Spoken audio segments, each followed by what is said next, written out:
بسم الله الرحمن الرحيم. ألف لام ميم. ذلك الكتاب لا ريب فيه هدى للمتقين الذين يؤمنون بالغيب ويقيمون الصلاة ومما رزقناهم ينفقون والذين يؤمنون بما أنزل إليك وما أنزل من قبلك وبالآخرة هم يوقنون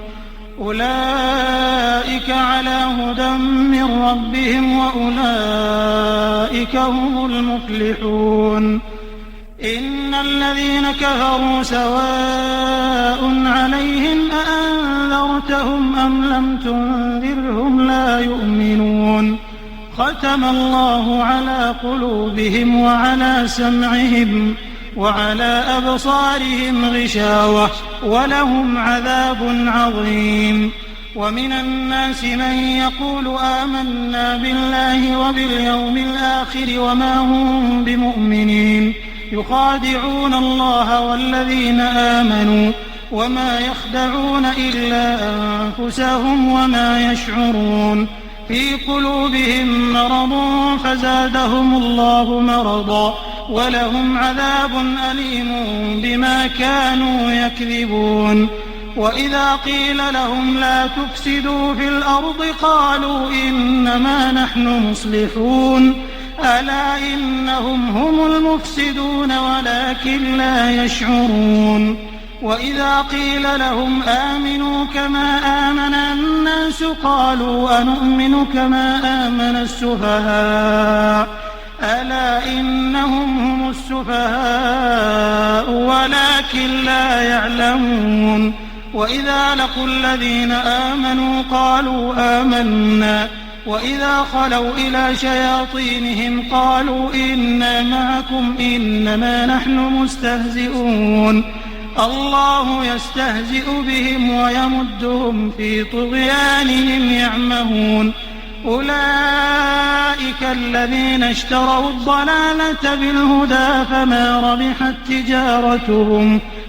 ربحت تجارتهم وما كانوا مهتدين. مثلهم كمثل الذي استوقد نارا فلما أضاءت ما حوله ذهب الله بنورهم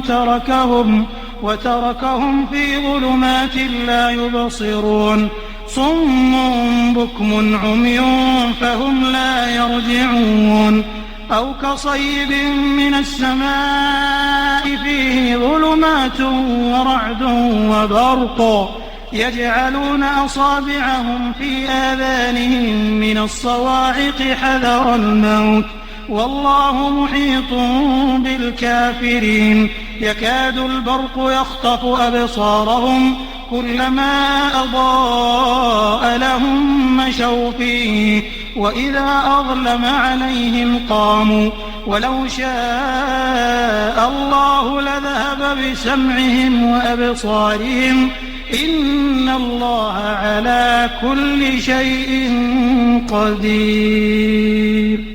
يا أيها الناس اعبدوا ربكم الذي خلقكم والذين من قبلكم لعلكم تتقون. الذي جعل لكم الأرض فراشا والسماء بناء وأنزل من السماء ماء فأخرج به من الثمرات رزقا لكم فلا تجعلوا لله أندادا وأنتم تعلمون. وإن كنتم في ريب مما نزلنا على عبدنا فأتوا بسورة من مثله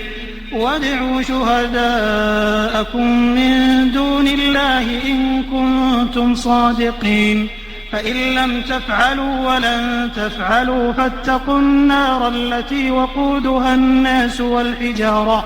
أعدت للكافرين. وبشر الذين آمنوا وعملوا الصالحات أن لهم جنات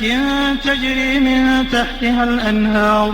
كلما رزقوا منها من ثمرة رزقا قالوا هذا الذي رزقنا من قبل وأتوا به متشابها ولهم فيها أزواج مطهرة وهم فيها خالدون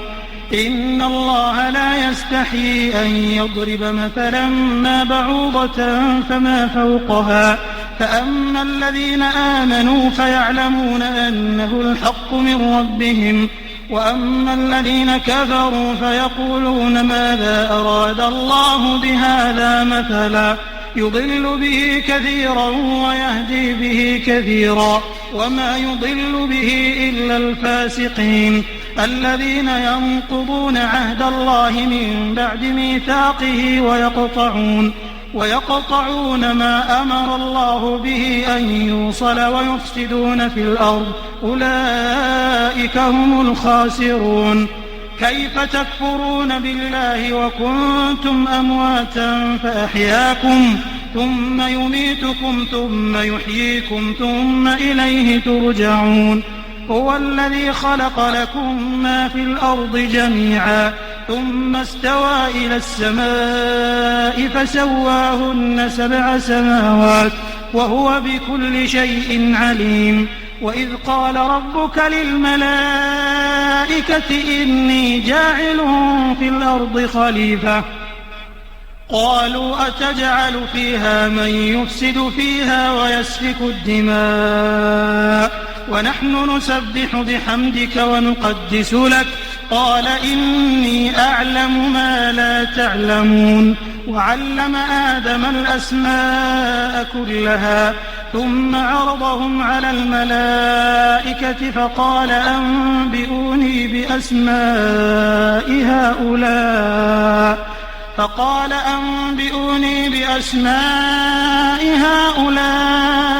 إن كنتم صادقين قالوا سبحانك لا علم لنا إلا ما علمتنا إنك أنت العليم الحكيم قال يا آدم أنبئهم بأسمائهم فلما أنبأهم بأسمائهم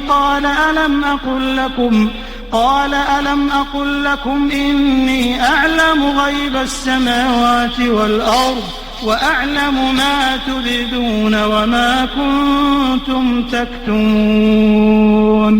وإذ قلنا للملائكة اسجدوا لآدم فسجدوا إلا إبليس أبى واستكبر وكان من الكافرين وقلنا يا آدم اسكن أنت وزوجك الجنة وكلا منها رغدا حيث شئتما ولا تقربا هذه الشجرة فتكونا من الظالمين فأزلهما الشيطان عنها فأخرجهما مما كانا فيه وقلنا اهبطوا بعضكم لبعض عدو ولكم في الأرض مستقر ومتاع إلى حين فتلقى آدم من ربه كلمات فتاب عليه إنه هو التواب الرحيم قلنا اهبطوا منها جميعا فإما يأتينكم مني هدى فمن تبع هداي فلا خوف عليهم ولا هم يحزنون والذين كفروا وكذبوا بآياتنا أولئك أصحاب النار هم فيها خالدون يا بني إسرائيل اذكروا نعمتي التي أنعمت عليكم وأوفوا بعهدي أوف بعهدكم وإياي فارهبون وآمنوا بما أنزلت مصدقا لما معكم ولا تكونوا أول كافر به ولا تشتروا بآياتي ثمنا قليلا وإياي فاتقون ولا تلبسوا الحق بالباطل وتكتموا الحق وأنتم تعلمون وأقيموا الصلاة وآتوا الزكاة واركعوا مع الراكعين أتأمرون الناس بالبر وتنسون أنفسكم وأنتم تتلون الكتاب أفلا تعقلون واستعينوا بالصبر والصلاة وإنها لكبيرة إلا على الخاشعين الذين يظنون أنهم ملاقو ربهم وأنهم إليه راجعون يا بني إسرائيل اذكروا نعمتي التي أنعمت عليكم وأني فضلتكم على العالمين واتقوا يوما لا تجزي نفس عن نفس شيئا ولا يقبل منها شفاعة ولا يؤخذ منها عدل ولا هم ينصرون وإذ نجيناكم من آل فرعون يسومونكم سوء العذاب يذبحون أبناءكم ويستحيون نساءكم وفي ذلكم بلاء من ربكم عظيم وإذ فرقنا بكم البحر فأنجيناكم وأغرقنا آل فرعون وأنتم تنظرون وإذ واعدنا موسى 40 ليلة ثم اتخذتم العجل من بعده وأنتم ظالمون ثم عفونا عنكم من بعد ذلك لعلكم تشكرون وإذ آتينا موسى الكتاب والفرقان لعلكم تهتدون وإذ قال موسى لقومه يا قوم إنكم ظلمتم أنفسكم باتخاذكم العجل فتوبوا إلى بارئكم فاقتلوا أنفسكم ذلكم خير لكم عند بارئكم فتاب عليكم إنه هو التواب الرحيم وإذ قلتم يا موسى لن نؤمن لك حتى نرى الله جهرا فأخذتكم الصاعقة وأنتم تنظرون ثم بعثناكم من بعد موتكم لعلكم تشكرون وظللنا عليكم الغمام وأنزلنا عليكم المن والسلوى كلوا من طيبات ما رزقناكم وما ظلمونا ولكن كانوا أنفسهم يظلمون وإذ قلنا ادخلوا هذه القرية فكلوا منها حيث شئتم رغدا وادخلوا الباب سجدا وقولوا حطة نغفر لكم خطاياكم وسنزيد المحسنين فبدل الذين ظلموا قولا غير الذي قيل لهم فأنزلنا على الذين ظلموا رجزا من السماء بما كانوا يفسقون وإذ استسقى موسى لقومه فقلنا اضرب بعصاك الحجر فانفجرت منه 12 عينا قد علم كل أناس مشربهم كلوا واشربوا من رزق الله ولا تعثوا في الأرض مفسدين وإذ قلتم يا موسى لن نصبر على طعام واحد فادع لنا ربك يخرج لنا مما تنبت الأرض من بقلها وقثائها وفومها وعدسها وبصلها قال أتستبدلون الذي هو أدنى بالذي هو خير اهبطوا مصرا فإن لكم ما سألتم وضربت عليهم الذلة والمسكنة وباءوا بغضب من الله ذلك بأنهم كانوا يكفرون بآيات الله ويقتلون النبيين بغير الحق ذلك بما عصوا وكانوا يعتدون إن الذين آمنوا والذين هادوا والنصارى والصابئين من آمن بالله واليوم الآخر وعمل صالحا فلهم أجرهم عند ربهم ولا خوف عليهم ولا هم يحزنون وإذ أخذنا ميثاقكم ورفعنا فوقكم الطور خذوا ما آتيناكم بقوة واذكروا ما فيه لعلكم تتقون ثم توليتم من بعد ذلك فلولا فضل الله عليكم ورحمته لكنتم من الخاسرين ولقد علمتم الذين اعتدوا منكم في السبت فقلنا لهم كونوا قردة خاسئين فجعلناها نكالا لما بين يديها وما خلفها وما خلفها وموعظة للمتقين. وإذ قال موسى لقومه إن الله يأمركم أن تذبحوا بقرة قالوا أتتخذنا هزوا قال أعوذ بالله أن أكون من الجاهلين. قالوا ادع لنا ربك يبين لنا ما هي قال إنه يقول إنها بقرة لا فارض ولا بكر عوان بين ذلك فافعلوا ما تؤمرون. قالوا ادع لنا ربك يبين لنا ما لونها قال إنه يقول إنها بقرة صفراء فاقع لونها تسر الناظرين. قالوا ادع لنا ربك يبين لنا ما هي إن البقرة شابه علينا وإنا إن شاء الله لمهتدون. قال إنه يقول إنها بقرة لا ذلول تثير الأرض ولا تسقي الحرث مسلمة لا شية فيها. قالوا الآن جئت بالحق فذبحوها وما كادوا يفعلون. وإذ قتلتم نفسا فادارأتم فيها والله مخرج ما كنتم تكتمون. فقلنا اضربوه ببعضها كذلك يحيي الله الموتى ويريكم آياته لعلكم تعقلون. ثم قست قلوبكم من بعد ذلك فهي كالحجارة أو أشد قسوة وإن من الحجارة لما يتفجر منه الأنهار وإن منها لما يشقق فيخرج منه الماء وإن منها لما يهبط من خشية الله وما الله بغافل عما تعملون. أفتطمعون أن يؤمنوا لكم وقد كان فريق منهم يسمعون كلام الله ثم يحرفونه من بعد ما عقلوه وهم يعلمون. وإذا لقوا الذين آمنوا قالوا آمنا وإذا خلا بعضهم إلى بعض قالوا أتحدثونهم بما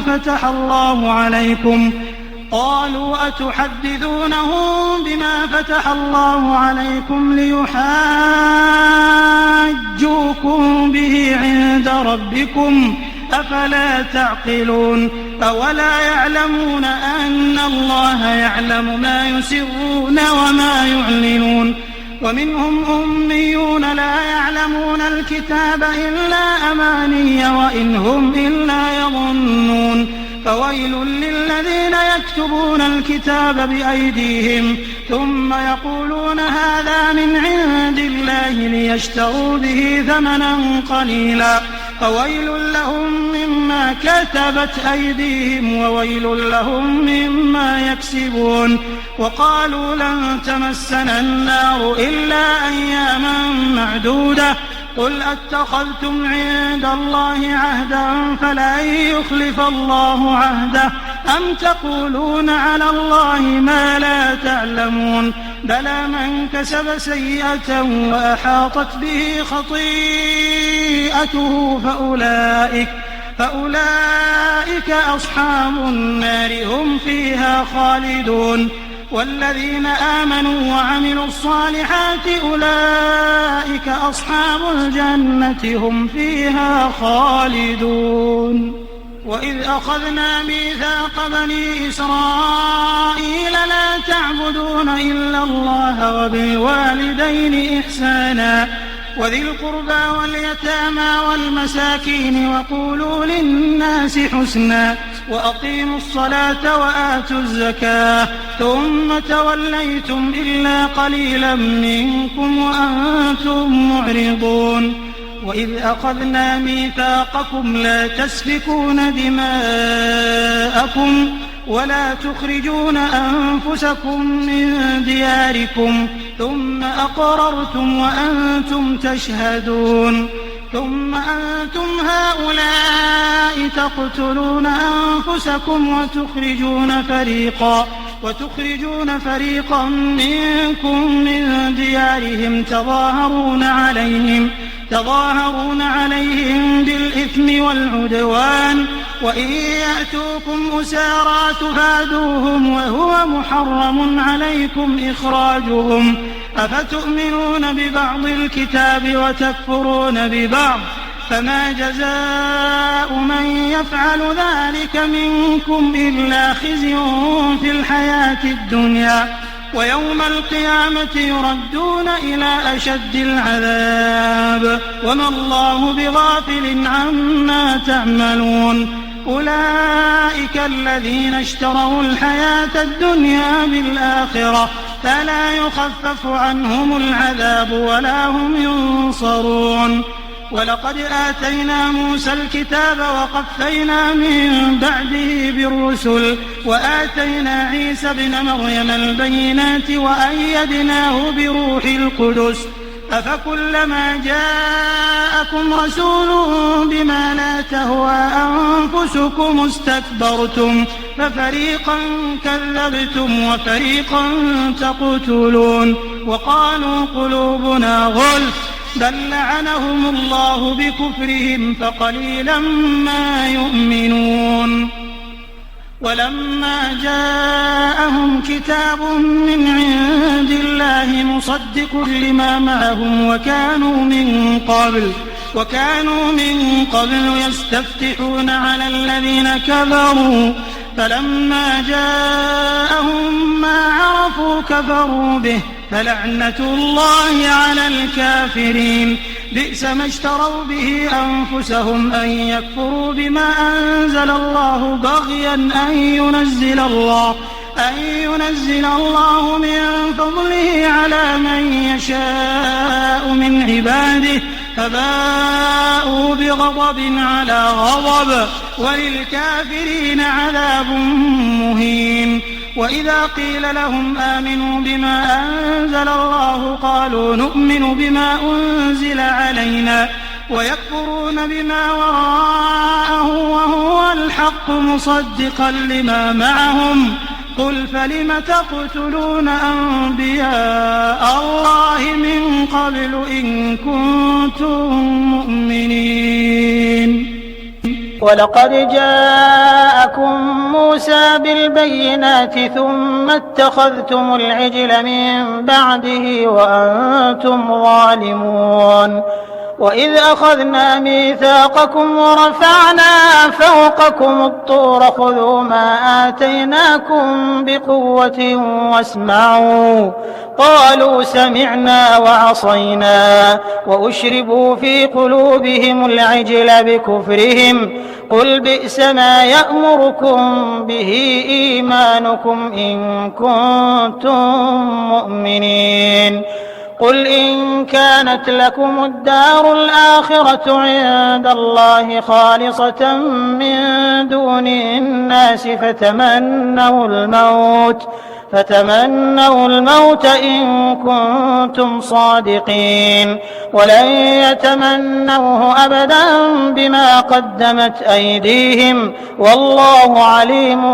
بالظالمين ولتجدنهم أحرص الناس على حياة ومن الذين أشركوا يود أحدهم لو يعمر 1000 سنة وما هو بمزحزحه من العذاب أن يعمر والله بصير بما يعملون قل من كان عدوا لجبريل فإنه نزله على قلبك بإذن الله مصدقا لما بين يديه وهدى وبشرى للمؤمنين من كان عدوا لله وملائكته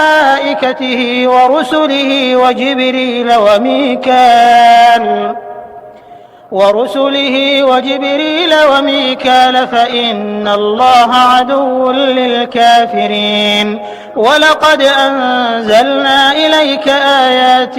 بينات وما يكفر بها إلا الفاسقون أوكلما عاهدوا عهدا نبذه فريق منهم بل أكثرهم لا يؤمنون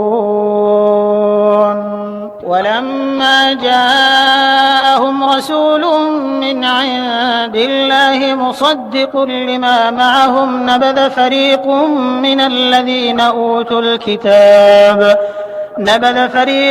من الذين أوتوا الكتاب كتاب الله وراء ظهورهم كأنهم لا يعلمون واتبعوا ما تتلو الشياطين على ملك سليمان وما كفر سليمان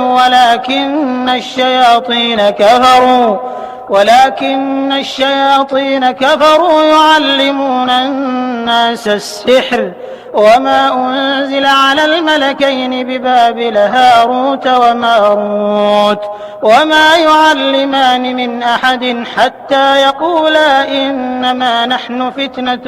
فلا تكفر فيتعلمون منهما ما يفرقون به بين المرء وزوجه وما هم بضارين به من أحد إلا بإذن الله ويتعلمون ما يضرهم ولا ينفعهم ولقد علموا لمن اشتراه ما له في الآخرة من خلاق ولبئس ما شروا به أنفسهم لو كانوا يعلمون ولو أنهم آمنوا واتقوا لمثوبة من عند الله خير لو كانوا يعلمون يا أيها الذين آمنوا لا تقولوا راعنا وقولوا انظرنا واسمعوا وللكافرين عذاب أليم ما يود الذين كفروا من أهل الكتاب ولا المشركين أن ينزل عليكم من خير من ربكم والله يختص برحمته من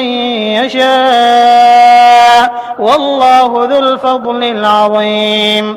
ما ننسخ من آية أو ننسها نأت بخير منها أو مثلها ألم تعلم أن الله على كل شيء قدير ألم تعلم أن الله له ملك السماوات والأرض وما لكم من دون الله من ولي ولا نصير أم تريدون أن تسألوا رسولكم كما سئل موسى من قبل ومن يتبدل الكفر بالإيمان فقد ضل سواء السبيل ود كثير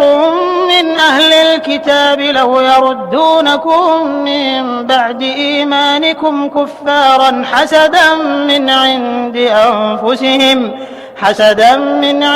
أنفسهم من بعد ما تبين لهم الحق فاعفوا واصفحوا حتى يأتي الله بأمره إن الله على كل شيء قدير وأقيموا الصلاة وآتوا الزكاة وما تقدموا لأنفسكم من خير تجدوه عند الله إن الله بما تعملون بصير وقالوا لن يدخل الجنة إلا من كان هودا أو نصارى تلك أمانيهم قل هاتوا برهانكم إن كنتم صادقين بلى من أسلم وجهه لله وهو محسن فله أجره عند ربه ولا خوف عليهم ولا هم يحزنون وقالت اليهود ليست النصارى على شيء وقالت النصارى ليست اليهود على شيء وهم يتلون الكتاب كذلك قال الذين لا يعلمون مثل قولهم فالله يحكم بينهم يوم القيامة فيما كانوا فيه يختلفون ومن أظلم ممن منع مساجد الله أن يذكر فيها اسمه وسعى في خرابها أولئك ما كان لهم أن يدخلوها إلا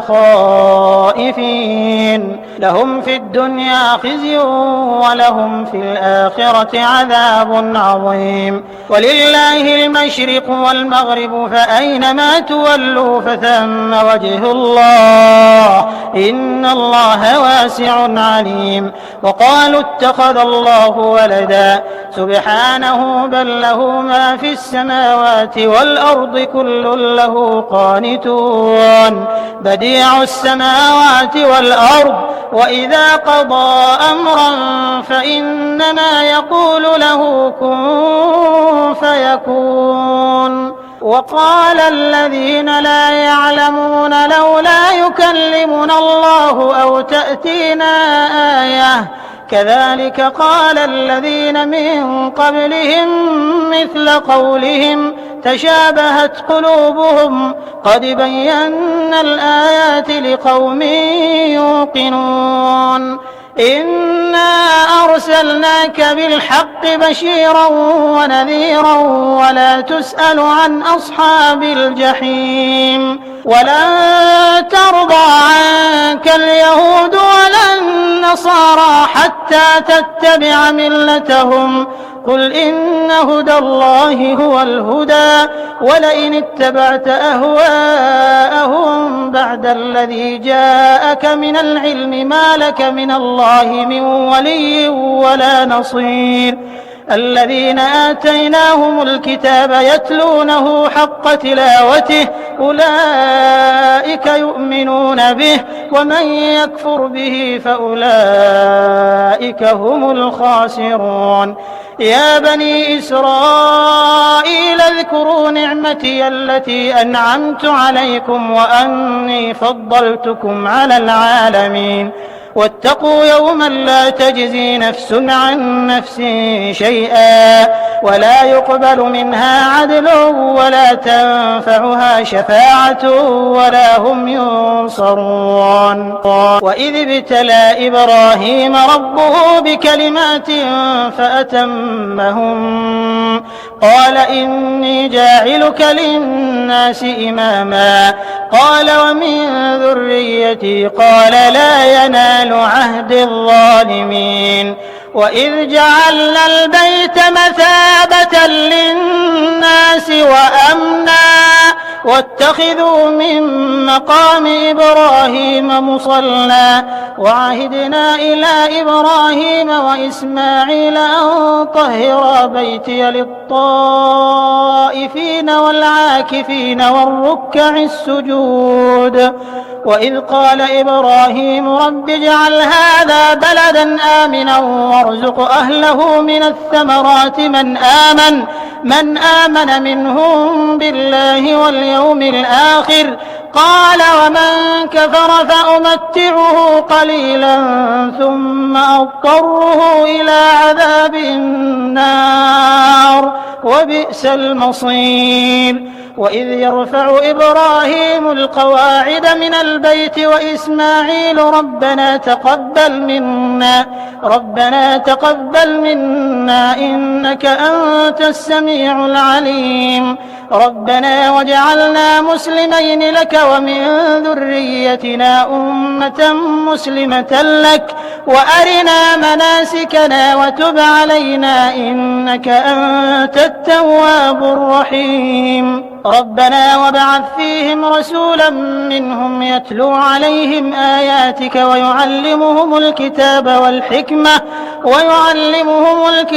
والحكمة ويزكيهم إنك أنت العزيز الحكيم. ومن يرغب عن ملة إبراهيم إلا من سفه نفسه ولقد اصطفيناه في الدنيا وإنه في الآخرة لمن الصالحين. إذ قال له ربه أسلم قال أسلمت لرب العالمين. ووصى بها إبراهيم بنيه ويعقوب يا بني إن الله اصطفى لكم الدين فلا تموتن إلا وأنتم مسلمون. أم كنتم شهداء إذ حضر يعقوب الموت إذ قال لبنيه ما تعبدون من بعدي قالوا نعبد إلهك وإله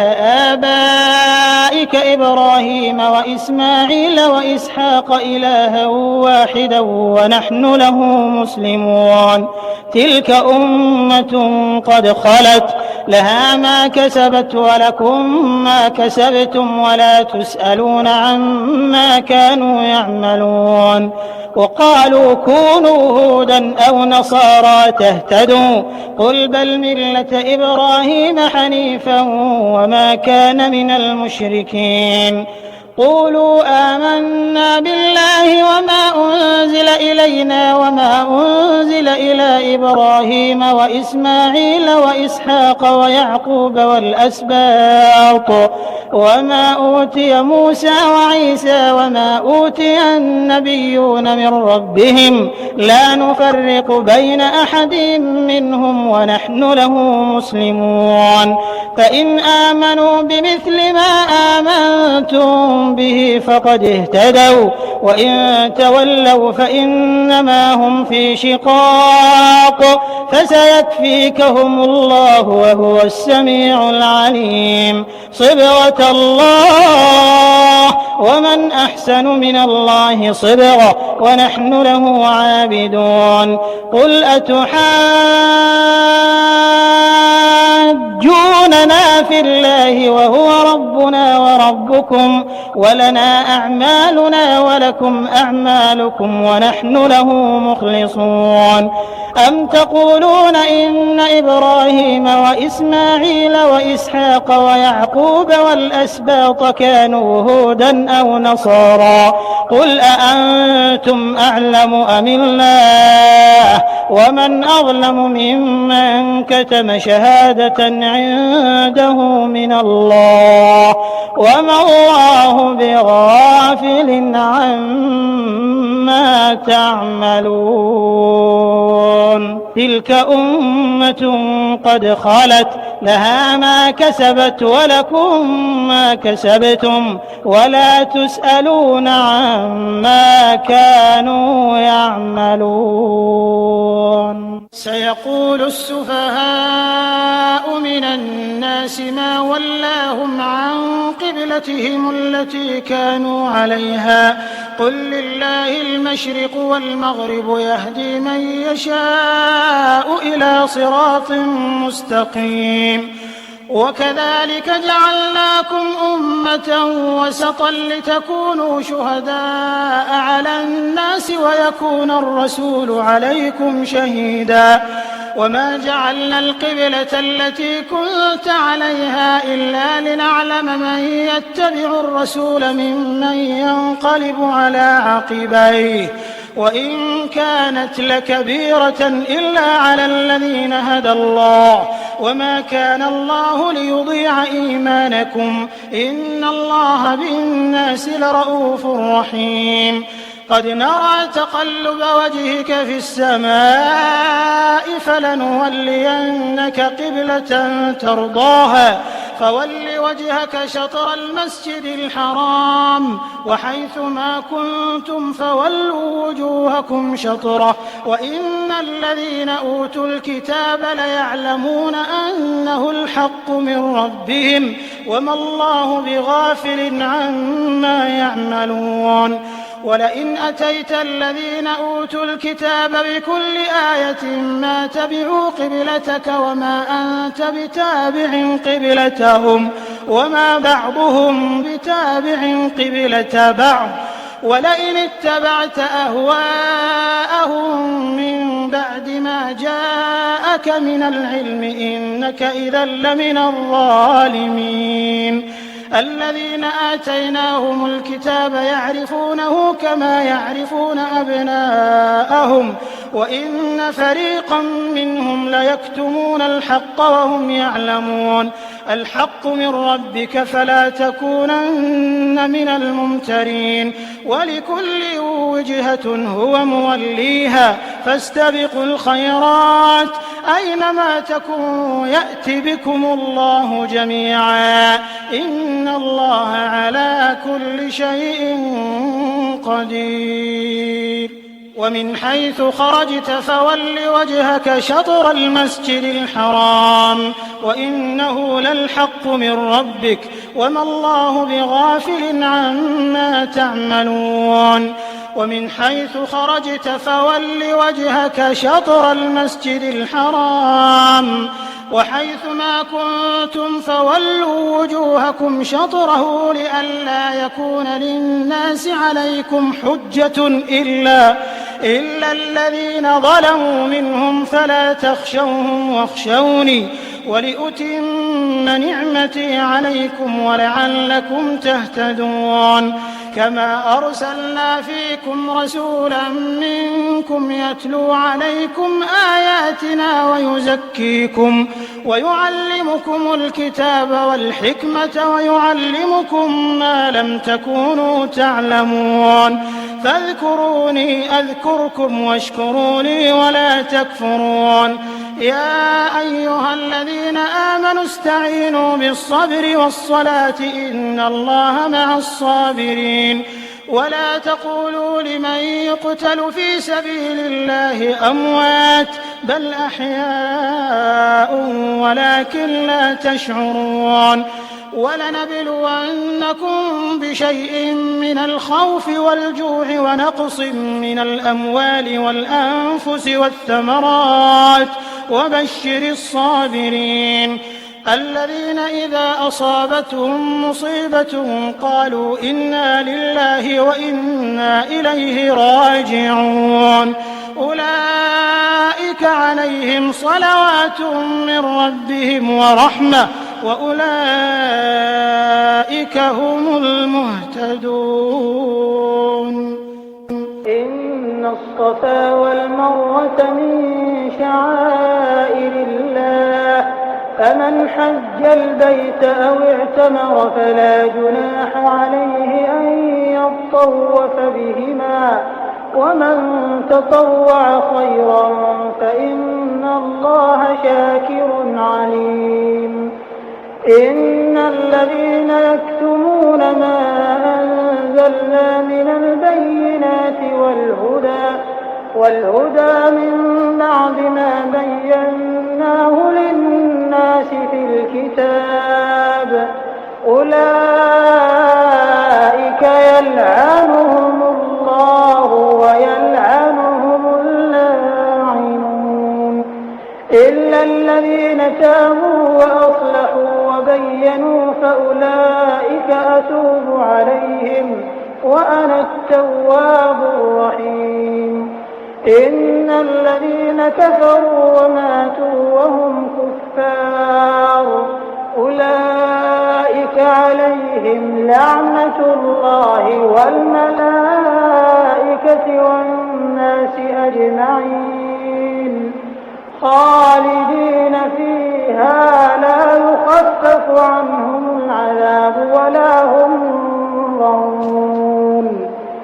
وإلهكم إله واحد لا إله إلا هو الرحمن الرحيم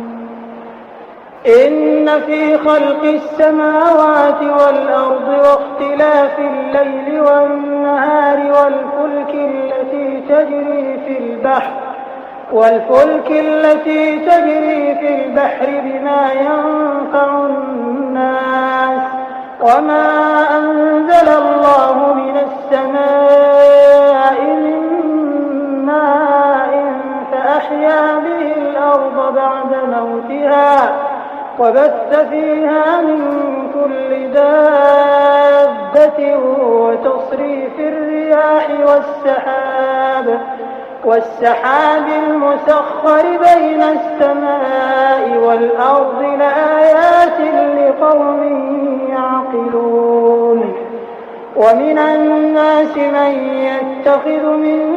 دون الله أندادا يحبونهم كحب الله والذين آمنوا أشد حبا لله ولو يرى الذين ظلموا إذ يرون العذاب أن القوة لله جميعا وأن الله شديد العذاب إذ تبرأ الذين اتبعوا من الذين اتبعوا ورأوا العذاب وتقطعت بهم الأسباب وقال الذين اتبعوا لو أن لنا كرة فنتبرأ منهم كما تبرأوا منا كذلك يريهم الله أعمالهم حسرات عليهم وما هم بخارجين من النار. يا أيها الناس كلوا مما في الأرض حلالا طيبا ولا تتبعوا خطوات الشيطان إنه لكم عدو مبين. إنما يأمركم بالسوء والفحشاء وأن تقولوا على الله ما لا تعلمون. وإذا قيل لهم اتبعوا ما أنزل الله قالوا بل نتبع ما ألفينا عليه آباءنا أولو كان آباؤهم لا يعقلون شيئا ولا يهتدون. ومثل الذين كفروا كمثل الذي ينعق بما لا يسمع إلا دعاء ونداء صم بكم عمي فهم لا يعقلون. يا أيها الذين آمنوا كلوا من طيبات ما رزقناكم واشكروا لله إن كنتم إياه تعبدون. إنما حرم عليكم الميتة والدم ولحم الخنزير وما أهل به لغير الله فمن اضطر غير باغ ولا عاد فلا إثم عليه إن الله غفور رحيم. إن الذين يكتمون ما أنزل الله من الكتاب ويشترون به ثمنا قليلا أولئك ما يأكلون في بطونهم إلا النار ولا يكلمهم الله يوم القيامة ولا يزكيهم ولهم عذاب أليم. أولئك الذين اشتروا الضلالة بالهدى والعذاب بالمغفرة فما أصبرهم على النار ذلك بأن الله نزل الكتاب بالحق وإن الذين اختلفوا في الكتاب لفي شقاق بعيد. ليس البر أن تولوا وجوهكم قبل المشرق والمغرب ولكن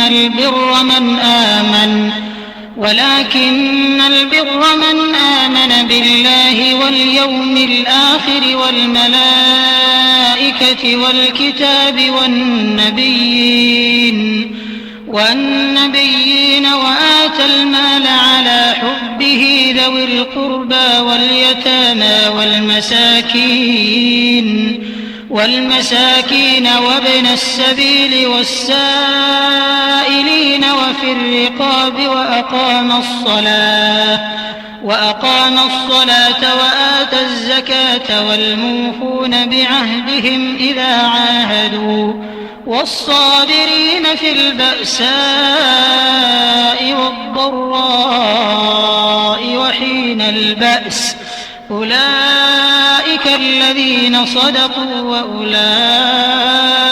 هم المتقون. يا أيها الذين آمنوا كتب عليكم القصاص في القتلى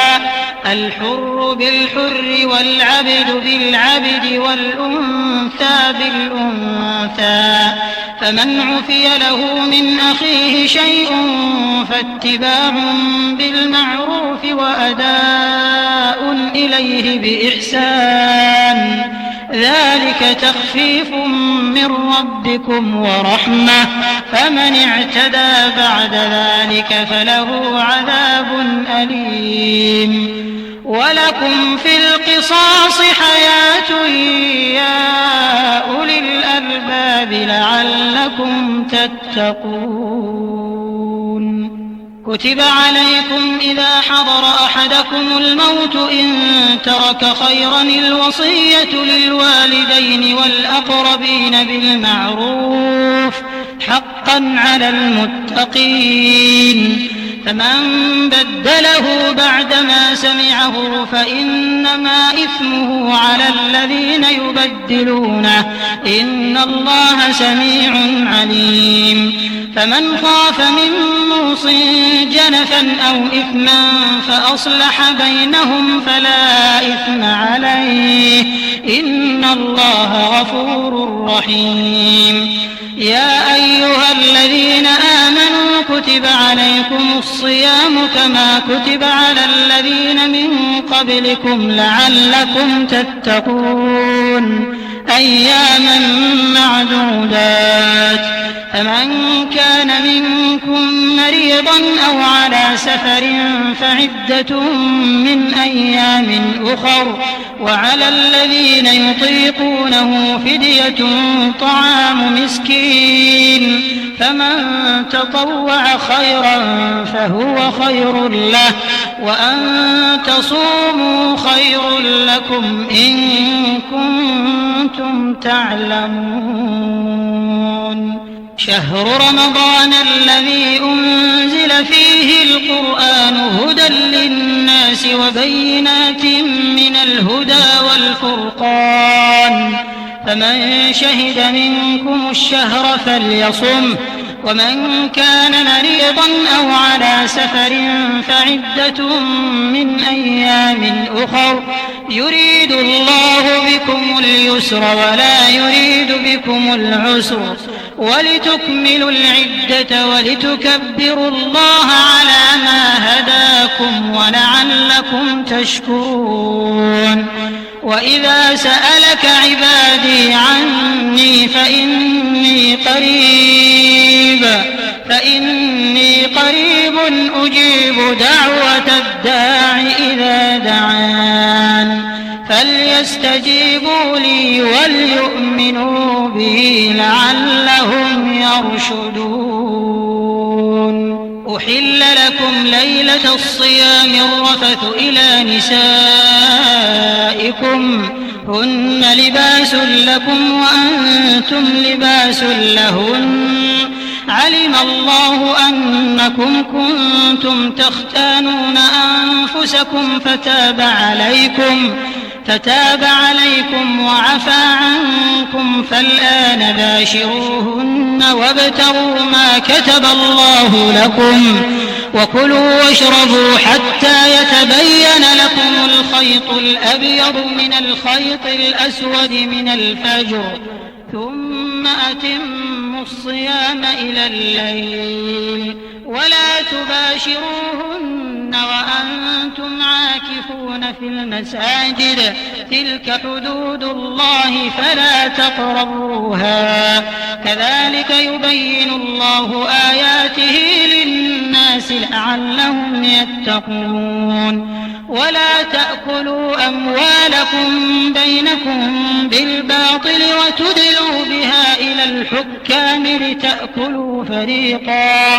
وتدلوا بها إلى الحكام لتأكلوا فريقا من أموال الناس بالإثم وأنتم تعلمون يسألونك عن الأهلة قل هي مواقيت للناس والحج وليس البر بأن تأتوا البيوت من ظهورها ولكن البر من اتقى وأتوا البيوت من أبوابها واتقوا الله لعلكم تفلحون وقاتلوا في سبيل الله الذين يقاتلونكم ولا تعتدوا إن الله لا يحب المعتدين واقتلوهم حيث ثقفتموهم وأخرجوهم من حيث أخرجوكم والفتنة أشد من القتل ولا تقاتلوهم عند المسجد الحرام حتى يقاتلوكم فيه فإن قاتلوكم فاقتلوهم كذلك جزاء الكافرين فإن انتهوا فإن الله غفور رحيم وقاتلوهم حتى لا تكون فتنة ويكون الدين لله فإن انتهوا فلا عدوان إلا على الظالمين الشهر الحرام بالشهر الحرام والحرمات قصاص فمن اعتدى عليكم فاعتدوا عليه بمثل ما اعتدى عليكم واتقوا الله واعلموا أن الله مع المتقين وأنفقوا في سبيل الله ولا تلقوا بأيديكم إلى التهلكة وأحسنوا إن الله يحب المحسنين وأتموا الحج والعمرة لله فإن أحصرتم فما استيسر من الهدي ولا تحلقوا رؤوسكم حتى يبلغ الهدي محله فمن كان منكم مريضا أو به أذى من رأسه ففدية من صيام أو صدقة أو نسك فإذا أمنتم فمن تمتع بالعمرة إلى الحج فما استيسر من الهدي فمن لم يجد فصيام 3 أيام في الحج و7 إذا رجعتم تلك 10 كاملة ذلك لمن لم يكن أهله حاضر المسجد الحرام واتقوا الله واعلموا أن الله شديد العقاب الحج أشهر معلومات فمن فرض فيهن الحج فلا رفث ولا فسوق ولا جدال في الحج وما تفعلوا من خير يعلمه الله وتزودوا فإن خير الزاد التقوى واتقون يا أولي الألباب ليس عليكم جناح أن تبتغوا فضلا من ربكم فإذا أفضتم من عرفات فاذكروا الله عند المشعر الحرام واذكروه كما هداكم وإن كنتم من قبله لمن الضالين ثم أفيضوا من حيث أفاض الناس واستغفروا الله إن الله غفور رحيم فإذا قضيتم مناسككم فاذكروا الله كذكركم آباءكم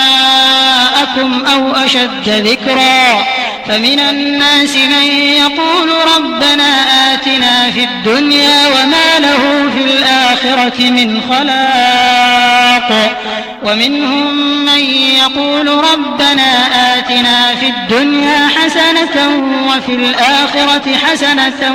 وقنا عذاب النار أولئك لهم نصيب مما كسبوا والله سريع الحساب واذكروا الله في أيام معدودات فمن تعجل في يومين فلا إثم عليه ومن تأخر فلا إثم عليه لمن اتقى واتقوا الله واعلموا أنكم إليه تحشرون ومن الناس من يعجبك قوله في الحياة الدنيا ويشهد الله على ما في قلبه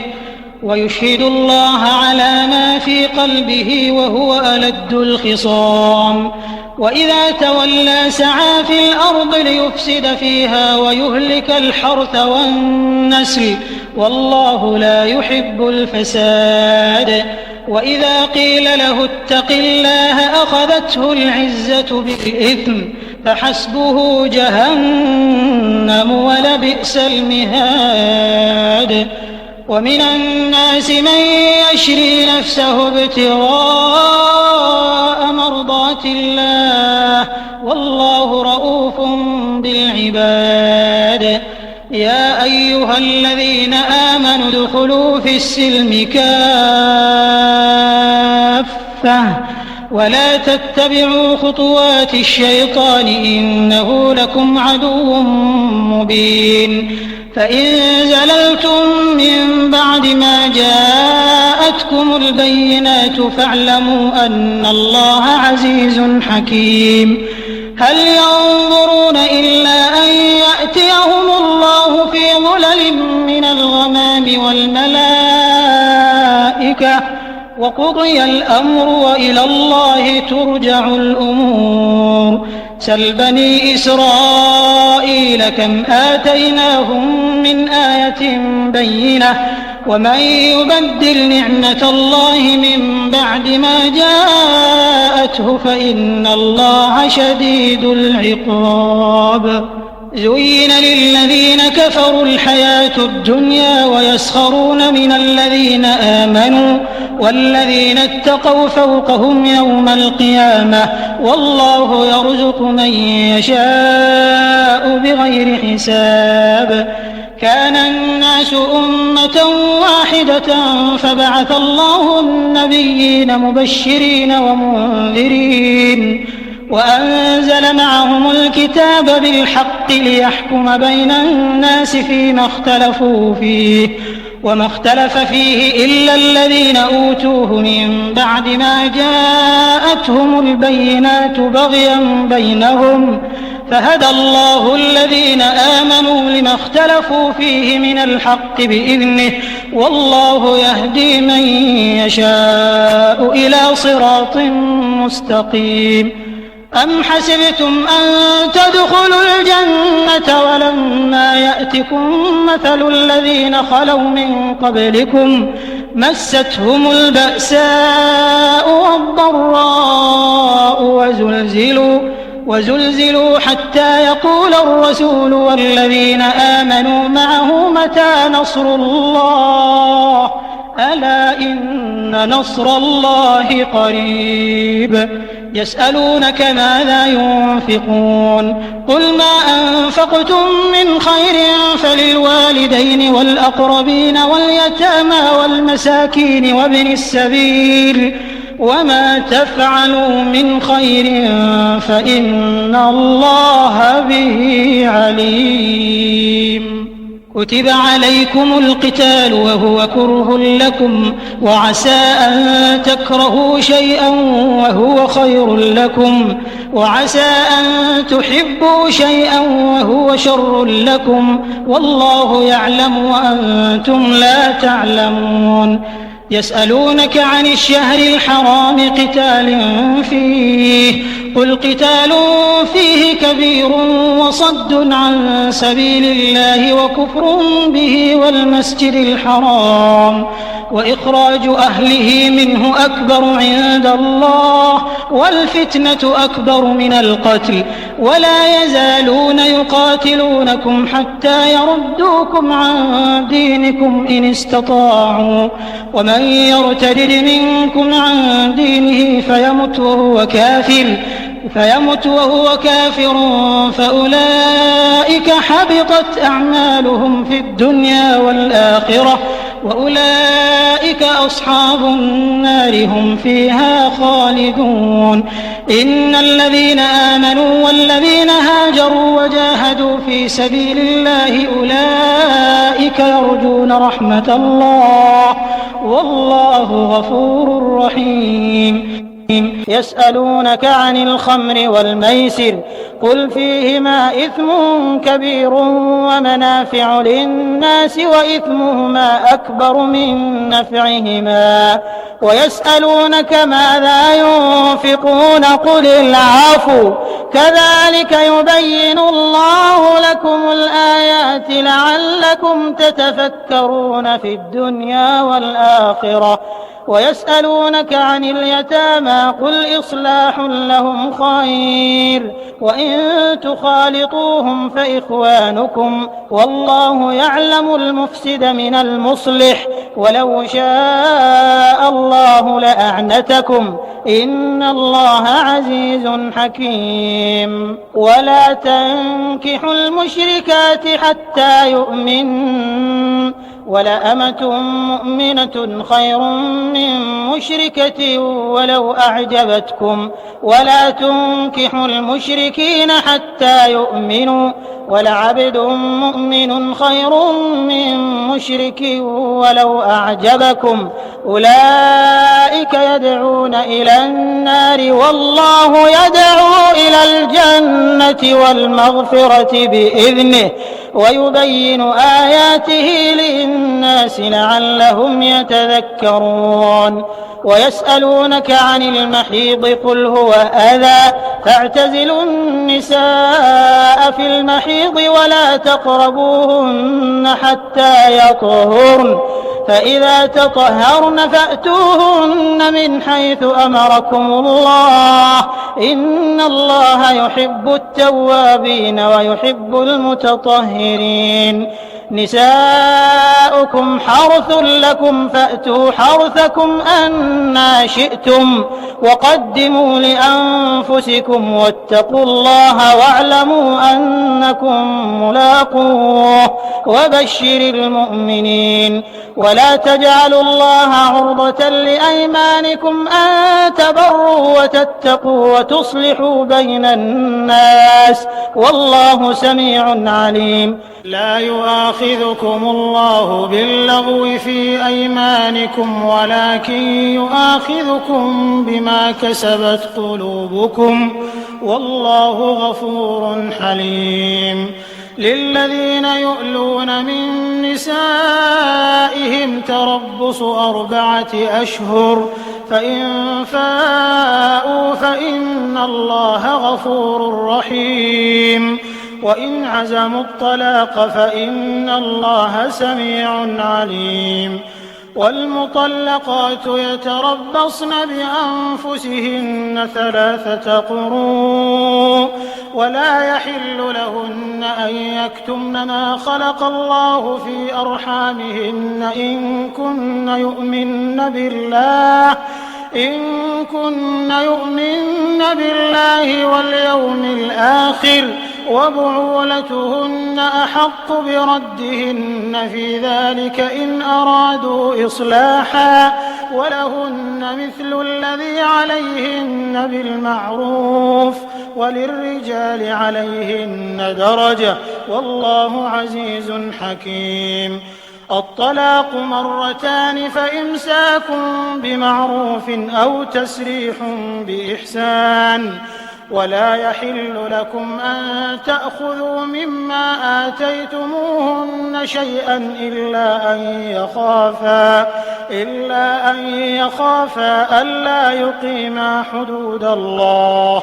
فإن خفتم ألا يقيما حدود الله فلا جناح عليهما فيما افتدت به تلك حدود الله فلا تعتدوها ومن يتعد حدود الله فأولئك هم الظالمون فإن طلقها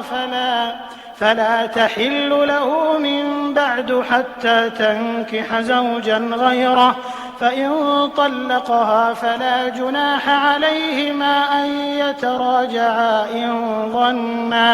إن ظنا أن يقيما حدود الله وتلك حدود الله يبينها لقوم يعلمون وإذا وإذا طلقتم النساء فبلغن أجلهن فأمسكوهن بمعروف أو سرحوهن بمعروف ولا تمسكوهن ضرارا لتعتدوا ومن يفعل ذلك فقد ظلم نفسه ولا تتخذوا آيات الله هزوا واذكروا نعمة الله عليكم وما أنزل عليكم من الكتاب والحكمة يعظكم به واتقوا الله واعلموا أن الله بكل شيء عليم. وإذا طلقتم النساء فبلغن أجلهن فلا تعضلوهن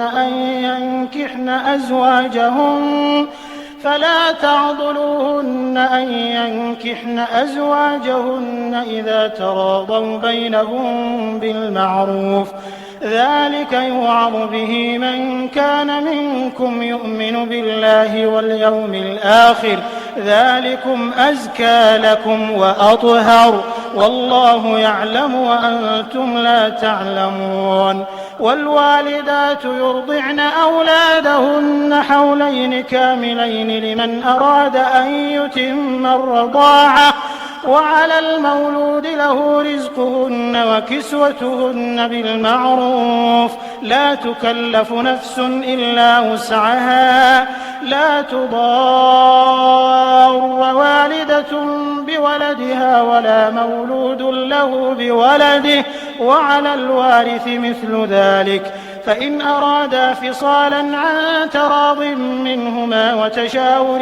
فلا جناح عليهما وإن أردتم أن تسترضعوا أولادكم فلا جناح عليكم إذا سلمتم ما آتيتم بالمعروف واتقوا الله واعلموا أن الله بما تعملون بصير. والذين يتوفون منكم ويذرون أزواجا يتربصن بأنفسهن 4 أشهر وعشرا فإذا بلغن أجلهن فلا جناح عليكم فيما فعلن في أنفسهن بالمعروف والله بما تعملون خبير. ولا جناح عليكم فيما عرضتم به من خطبة النساء أو أكننتم في أنفسكم علم الله أنكم ستذكرونهن ولكن لا تواعدوهن سرا إلا أن تقولوا قولا معروفا ولا تعزموا عقدة النكاح حتى يبلغ الكتاب أجله واعلموا أن الله يعلم ما في أنفسكم فاحذروه واعلموا أن الله غفور حليم. لا جناح عليكم إن طلقتم النساء ما لم تمسوهن أو تفرضوا لهن فريضة ومتعوهن على الموسع قدره وعلى المقتر قدره متاعا بالمعروف حقا على المحسنين. وإن طلقتموهن من قبل أن تمسوهن وقد فرضتم لهن فريضة فنصف ما فرضتم إلا أن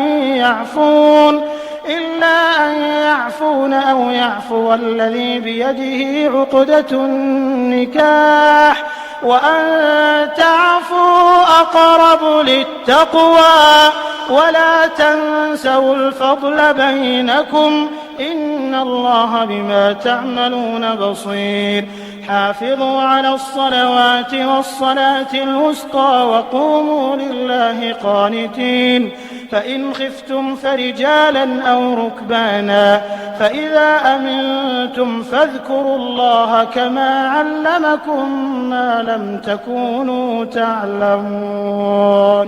والذين يتوفون منكم ويذرون أزواجا وصية لأزواجهم متاعا إلى الحول غير إخراج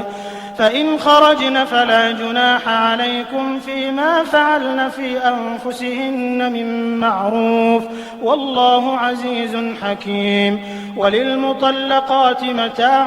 بالمعروف حقا على المتقين كذلك يبين الله لكم آياته لعلكم تعقلون. ألم تر إلى الذين خرجوا من ديارهم وهم ألوف حذر الموت فقال لهم الله موتوا ثم أحياهم إن الله لذو فضل على الناس ولكن أكثر الناس لا يشكرون. وقاتلوا في سبيل الله واعلموا أن الله سميع عليم. من ذا الذي يقرض الله قرضا حسنا فيضاعفه له أضعافا كثيرة والله يقبض ويبسط وإليه ترجعون.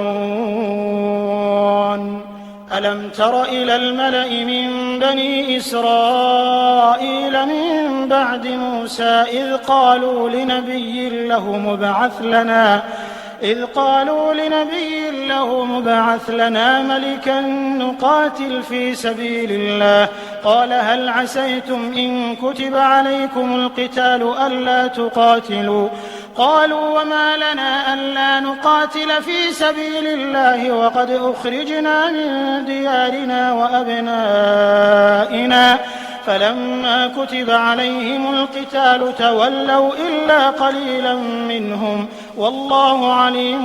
بالظالمين. وقال لهم نبيهم إن الله قد بعث لكم طالوت ملكا قالوا أنى يكون له الملك علينا ونحن أحق بالملك منه ولم يؤت سعة من المال قال إن الله اصطفاه عليكم وزاده بسطة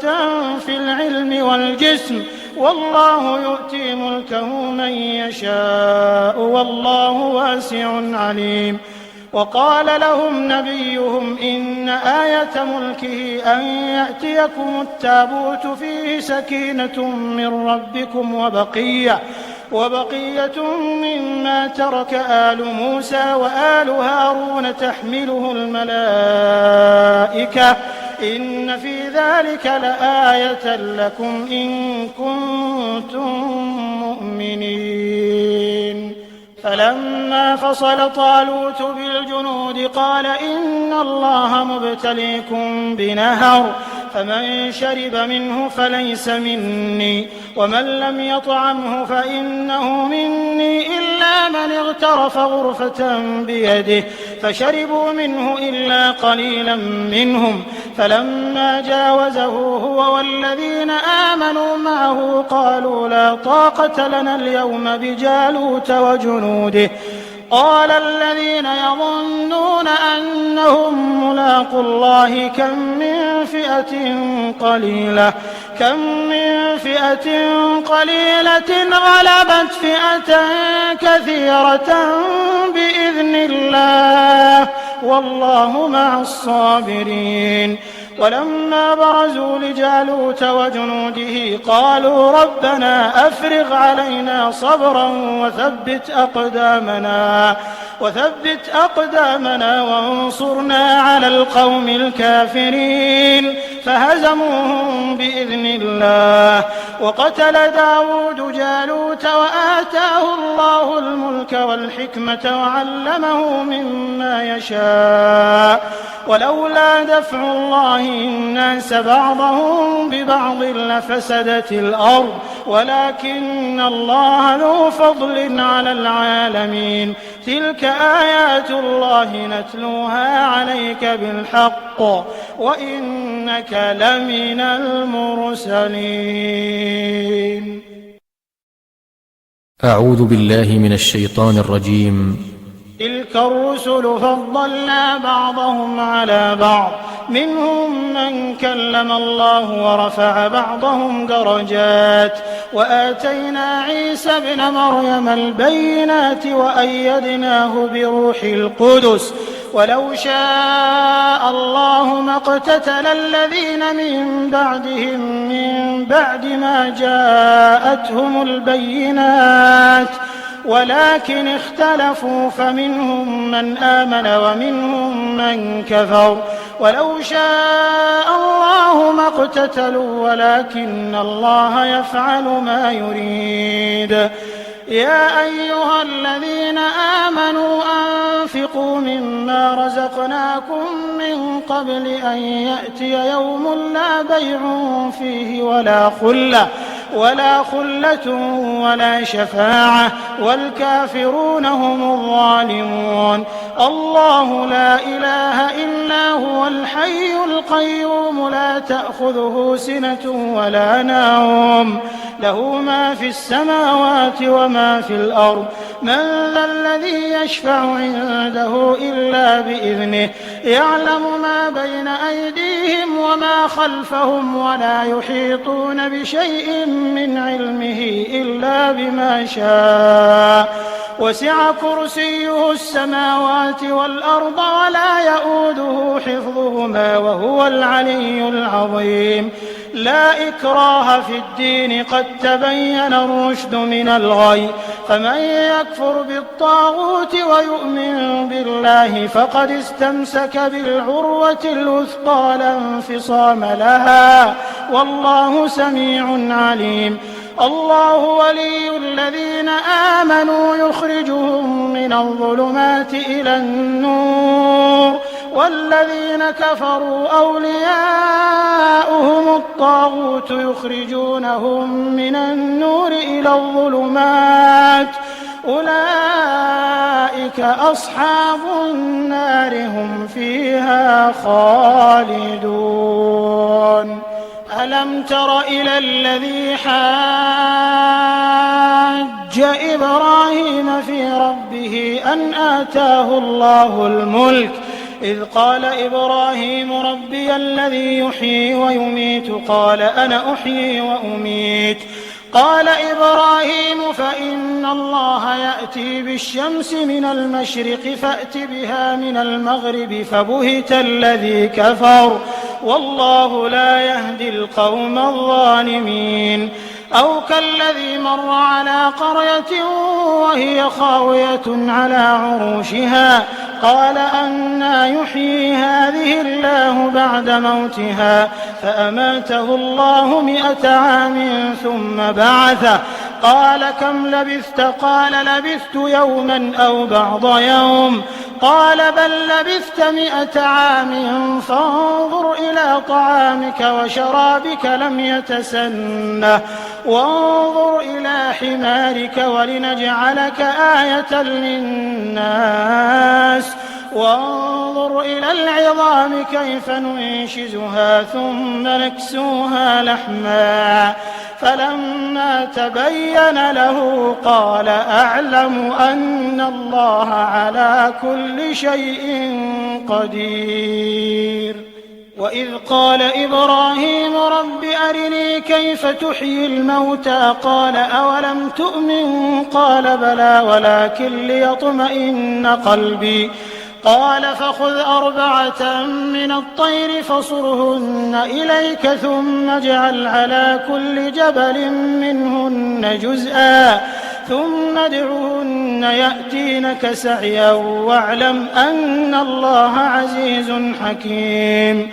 مثل الذين ينفقون أموالهم في سبيل الله كمثل حبة أنبتت 7 سنابل في كل سنبلة 100 حبة والله يضاعف لمن يشاء والله واسع عليم. الذين ينفقون أموالهم في سبيل الله ثم لا يتبعون ما أنفقوا منا ولا أذى لهم أجرهم عند ربهم ولا خوف عليهم ولا هم يحزنون. قول معروف ومغفرة خير من صدقة يتبعها أذى والله غني حليم. يا أيها الذين آمنوا لا تبطلوا صدقاتكم بالمن والأذى كالذي ينفق ماله رئاء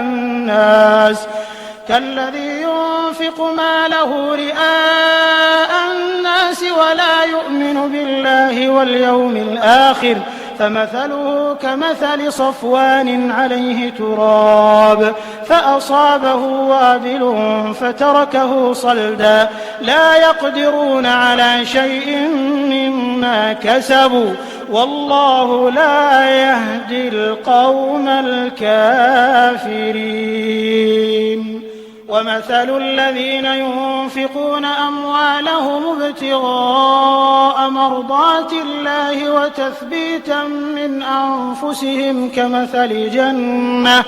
كمثل جنة بربوة أصابها وابل فآتت أكلها ضعفين فإن لم يصبها وابل فطل والله بما تعملون بصير. أيود أحدكم أن تكون له جنة من نخيل وأعناب تجري من تحتها الأنهار له فيها من كل الثمرات وأصابه الكبر وله ذرية ضعفاء فأصابها إعصار فيه نار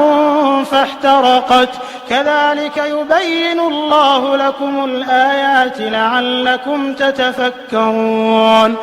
يا أيها الذين آمنوا أنفقوا من طيبات ما كسبتم ومما أخرجنا لكم من الأرض ولا تيمموا الخبيث منه تنفقون ولستم بآخذيه إلا أن تغمضوا فيه واعلموا أن الله غني حميد.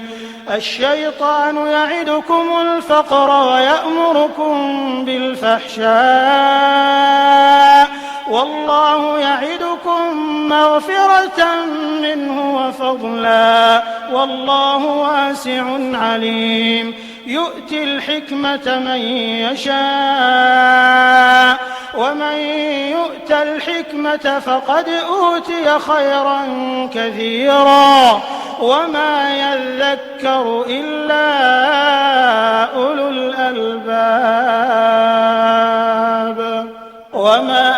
أنفقتم من نفقة أو نذرتم من نذر فإن الله يعلمه وما للظالمين من أنصار. إن تبدوا الصدقات فنعما هي وإن تخفوها وتؤتوها الفقراء فهو خير لكم ويكفر عنكم من سيئاتكم والله بما تعملون خبير. ليس عليك هداهم ولكن الله يهدي من يشاء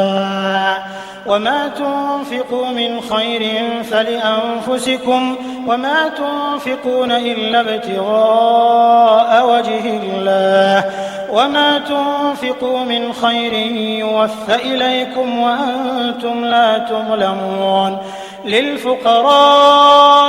الذين أحصروا في سبيل الله لا يستطيعون ضربا في الأرض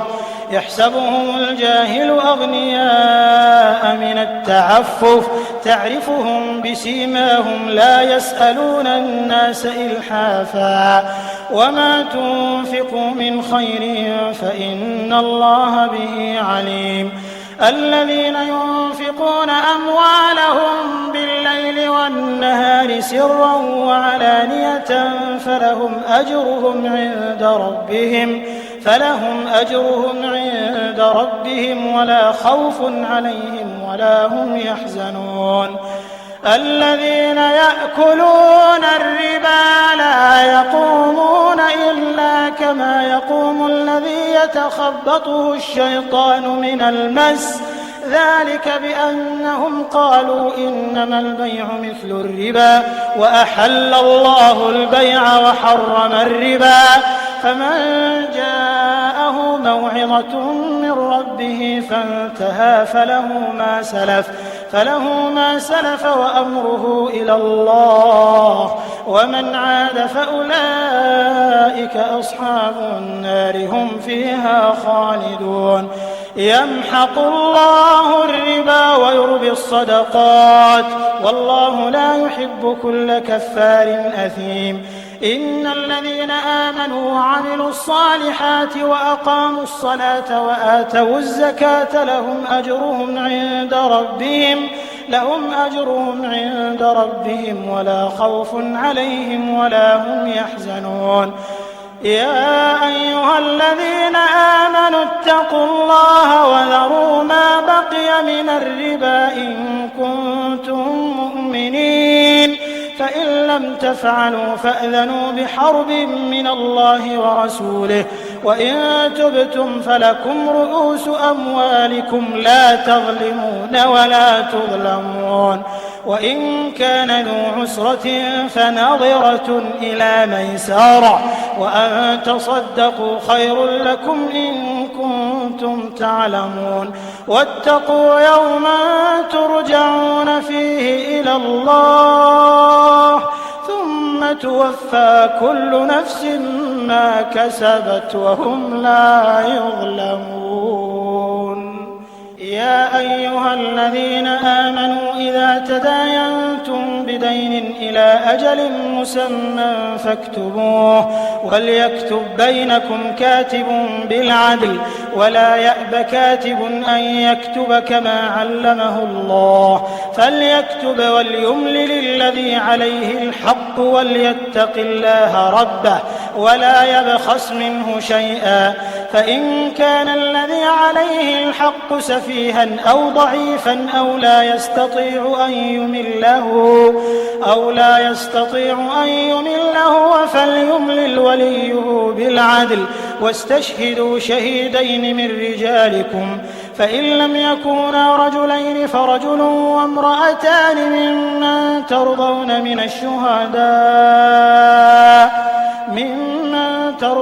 من الشهداء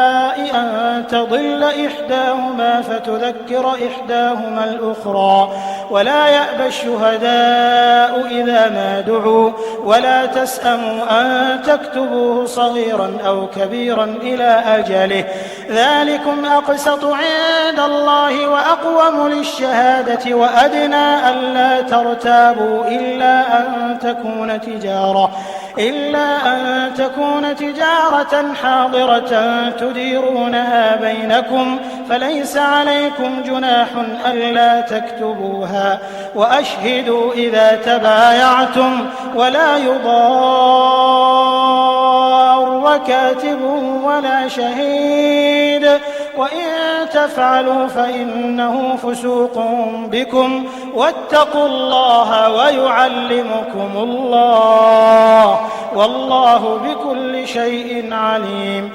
وإن كنتم على سفر ولم تجدوا كاتبا فرهان مقبوضة، فإن أمن بعضكم بعضا فليؤدي الذي اؤتمن أمانته وليتق الله ربه ولا تكتموا الشهادة، ومن يكتمها فإنه آثم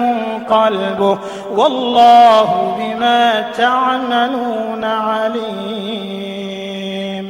لله ما في السماوات وما في الأرض، وإن تبدوا ما في أنفسكم أو تخفوه يحاسبكم به الله، فيغفر لمن يشاء ويعذب من يشاء، والله على كل شيء قدير. آمن الرسول بما أنزل إليه من ربه والمؤمنون كل آمن بالله وملائكته وكتبه ورسله لا نفرق بين أحد من رسله، وقالوا سمعنا وأطعنا غفرانك ربنا وإليك المصير. لا يكلف الله نفسا إلا وسعها، لها ما كسبت وعليها ما اكتسبت. ربنا لا تؤاخذنا إن نسينا أو وأخطأنا ربنا ولا تحمل علينا إصرا كما حملته على الذين من قبلنا ربنا ولا تحملنا ما لا طاقة لنا به واعف عنا واغفر لنا وارحمنا أنت مولانا فانصرنا على القوم الكافرين.